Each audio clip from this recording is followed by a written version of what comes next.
Children101010 from the Computer Clan on thecomputerclan.com with a informative video about 32-bit and 64-bit. I have made a video in the past called 32-bit versus 64-bit, but there were a few loose ends and a lot of questions, so I'm going to reiterate on it to see if I can get your questions answered.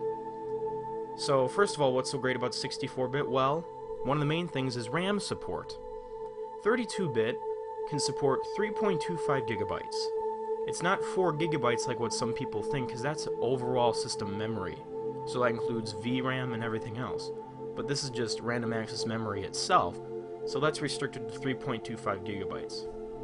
But 64-bit, on the other hand, can support up to 16 exabytes, which is virtually unlimited because no computer has that type of speed, or that RAM amount that they can support on their motherboard.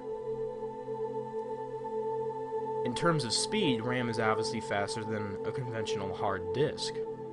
So with 32-bit computation, a process is loaded from the hard drive, goes through the CPU, and is usually stored in the RAM to make the system go faster.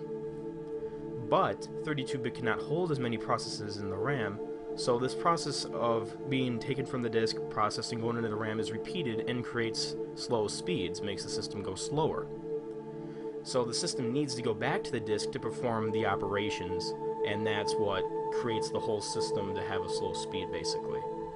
But 64-bit, on the other hand, can store more processes in the memory and do scientific computation faster, so boost system performance.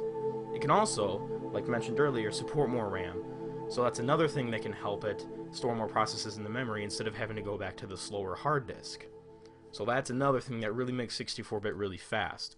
So 64-bit operating system or 64-bit applications can really take advantage of this, whereas 32-bit apps are still kind of sluggish. 32-bit apps can still be good and fast, but nowhere near as fast as 64-bit. Upgrading. If you have basically a 2006 Mac or above, they have the Intel Core 2 Duo processors, and Mac OS X runs 32 and 64-bit. So if you have one of those or above, you are already at 64-bit if you did not know that. If you are at a previous model and you want to upgrade, just get a more modern computer that was made by Apple after 2006. And I recommend having the most recent version of the operating system. At the time of this video is Mac OS 10.6.4. And for those of you who aren't good with version numbers, that's Snow Leopard. So you don't need to really worry about that, since Apple has had that 64-bit computation in their computers for the past 5 years or so. And they also made a big transition to Intel, but that was with the Core Duos originally. And if you have a Core Duo, that is not 64-bit, it's the Core 2 Duo that's 64-bit. On the Windows side of the spectrum, you need a 64-bit copy of Windows and a 64-bit CPU. Example, the Intel Core 2 Duo. So if you're currently running, let's say, Windows Vista 32-bit, and you're unaware of your processor, and you keep asking, well, I want to upgrade to 64-bit, how can I do that? Look up your processor, make sure it's 64-bit capable, and then install a 64-bit version of Windows.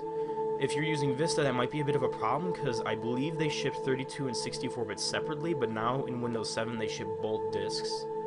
So if you have a Windows 7 box, you will most likely have both disks in there. And also another little problem with Windows is compatibility, because some people have games and stuff that really only run in 32-bit, and 64-bit Windows has compatibility problems. So if you're still running 32-bit, be cautious about upgrading, because some of your programs will be incompatible. You will get more speed, but there have been lots of reports about incompatibility, even a few minor ones in Snow Leopard. So just make sure you know what you're doing, because 64-bit, only 64-bit operating systems can have problems, but Mac OS X runs 32 and 64-bit basically seamlessly. So yeah, just make sure you know what you're doing again. Now, this whole thing is basically just a general overview on 64-bit and 32-bit, but as time goes on, the amount of RAM support for 64-bit will increase, and it varies with the type of hardware and operating system you are using. So there's no super defined amount, but it's virtually unlimited for 64-bit RAM support.